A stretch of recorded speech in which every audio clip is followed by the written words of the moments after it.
Yan po, good morning po. Nandito po tayo sa may kawayan. At ang ating pong rambutan ay hilaw pa, nagpapahinog po uli. So pagkakataon po uli natin ngayon para makapagbisita sa ating mga halamanan.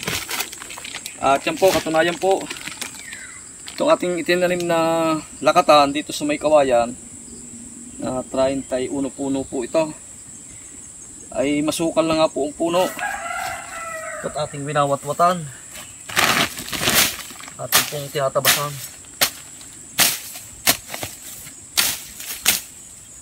At kasabay na nga po doon ang pag-aabuno.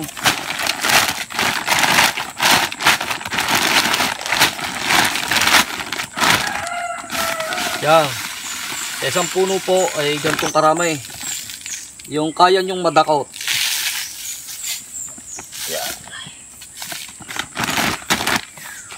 sapat na po yun para sa isang puno na saging na lakatan. Ate mo, ang ganda na agad. Kasi na iba?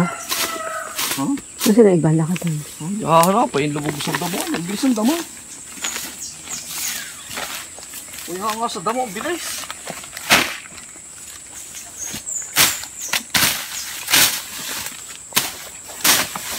Kailan lang namin tinag sa inner, are.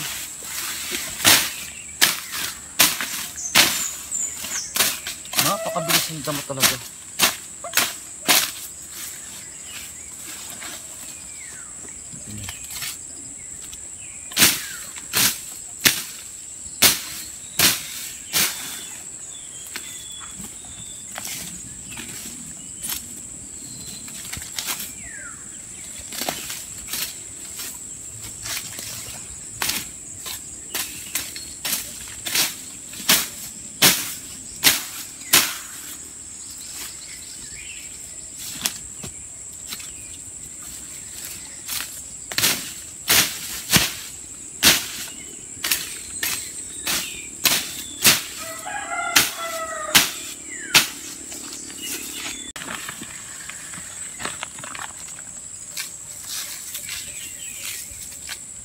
Gusto ko po ay unang tikim.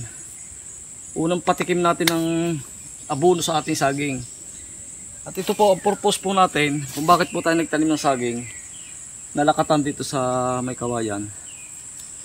Parang pinaka-shade na po sa ating lansunis pagka nga po dumaan ng tag-araw. Dahil napapansin ko po, parang kumbaga sa kwan ay talagang may climate change na po.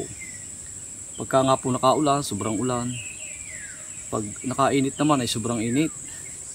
So nung nakaraang yung summer, yung tag-araw, ay sobrang nga po naging init dito. Halos yung mga karatig dito namin, lalo sa malapit sa dagat, ay talaga pong nagkamamatay ang mga halamang kahoy katulad ng mga lansunis.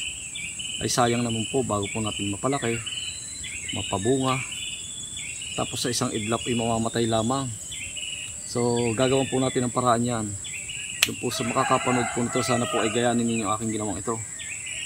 Magkaroon po tayo ng pinaka-proteksyon sa init. At ito naman po hindi makakasama sa ating lansunis kung intercrop natin, dahil ito po ay malamig. Malamig po ito sa ating halaman, lalo't higit sa mga fruit bearing trees. Na particular nga po dito sa ating lansunis fruits, lansunis trees. So ito po ay malaking protection sa kanila pagdating nga po ng tag-araw. At ito po ay pagka tag-araw, siyempre matubig po ang saging. Parang naabot nga po yung ugat ng ating mga lansunis. At bukod nga po doon ay hindi po madadarang sa araw dahil sa kanilang mga dahon. Kaya yun po, kung halimbawang katulad ng ating mga halaman ay nakakaramdam, nakita natin ng tag-araw ay ganun ang nangyari, gawan po natin ang pamamaraan. Katulad nga po ng ginagawa natin. Bukod po doon, pagka nga po ito'y bumunga at nagkaroon pa ng mga anak, suwi, mas lalo pong maganda dahil marami nga po magiging shade sa ating lansunis. Ang masama lang po naman sa lansunis ay yung mga kahoy na malalaki na makakakanlong nga po, so hindi nga po gaganda yan pagka ganun, dahil ang gusto po niyan ay naaarawan din. So ito po ay parang ika nga po ay partially shaded lang sa ating mga lansunis. So mamaya po tayo magwawat-wat ng mga puno. Nakakatuwa po ang lansunis natin. Oh. Namimerde ang dahon. Wala pa po yung abono.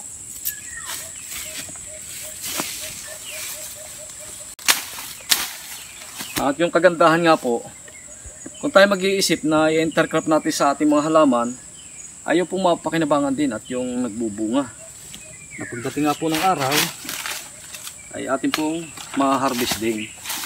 Ika nga, may protection na tayo sa ibang halaman, posible pang humarvest pagdating ng panahon. Ito po ay base sa aking mga naobserbahan sa mga halaman. Hindi po kailangan mag-search or hindi kailangang magbasa-basa kung ano. Basta yun po ay monitorin natin ang ating mga halaman at yun po naman siguro ay may mga isip din tayo or utak na ating malaman kung ano ang dapat gawin sa ating halaman para gumanda at humaba ang buhay ng ating mga halaman.